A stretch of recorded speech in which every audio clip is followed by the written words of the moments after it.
ആയിരിക്കും എത്തുന്നത്. അപ്പോൾ അങ്ങനത്തെ വരുന്ന സിറ്റുവേഷൻ നമുക്ക് ഒരുമിച്ച് അങ്ങോട്ട് വിടാൻ പറ്റത്തില്ല. പിന്നെ ഈ ഒരു പ്രോഗ്രാം പണ്ടോട്ടേ നമ്മൾ പ്രൊവൈഡ് ചെയ്യാറില്ല. കാരണം വെള്ളച്ചാട്ടം ഒന്നാമതേ അപകടമാണ്.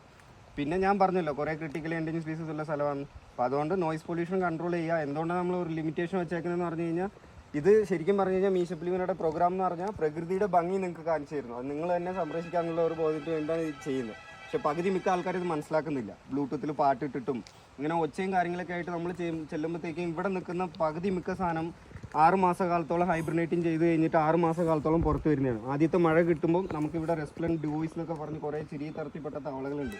ലോകത്ത് തന്നെ ആകെ റിമൈനിങ് 100-150 മാത്രമേ ഉള്ളൂ. അത് ഈ ഭാഗത്ത് മാത്രമേ ഉള്ളൂ. നമ്മളായിട്ട് അവരുടെ കമ്മ്യൂണിക്കേഷൻ തമ്മിൽ ബുദ്ധിമുട്ടിച്ച് കഴിഞ്ഞാൽ പിന്നെ കുറേ ഓർഗനൈസേഷൻ ഉണ്ട്, WWF അങ്ങനെ കുറേ ഓർഗനൈസേഷൻ ഉണ്ട്. ഇങ്ങനത്തെ ഫൗണ്ടേഷൻ എന്ത് ചെയ്യുമെന്ന് പറഞ്ഞു കഴിഞ്ഞാൽ നിങ്ങളെപ്പോലെ ഗസ്റ്റായിട്ട് തന്നെ വരും. എന്നിട്ട് ഇവിടെ എന്താ സംഭവിക്കുന്നത് ഏതാ കാര്യങ്ങളൊക്കെ നോക്കിയിട്ട് അവർ റിപ്പോർട്ട് ചെയ്ത് കൊടുത്തു കഴിഞ്ഞാൽ ആനമുടി പോലെ ഈ സംഭവം ആർക്കും കയറാൻ പറ്റാത്ത സിറ്റുവേഷനിലാണ്. ഇപ്പോൾ സൗത്ത് ഇന്ത്യയിൽ തന്നെ സെക്കൻഡ് ISP ട്രക്കബിളായിട്ട് നിൽക്കുന്ന ഒറ്റ സ്ഥലം എന്ന് പറഞ്ഞു കഴിഞ്ഞാൽ അത് മീശപ്പുലി മാത്രമേ ഉള്ളൂ, ഇത്രയും ലോങ്കസ്റ്റ് ആയിട്ട്. പിന്നെ അഗസ്ത്യാർകൂടം, അത് നമുക്ക് പ്രത്യേകിച്ച് ആ ഒരു സമയത്ത് മാത്രമേ പ്രൊവൈഡ് ചെയ്യാറുള്ളൂ.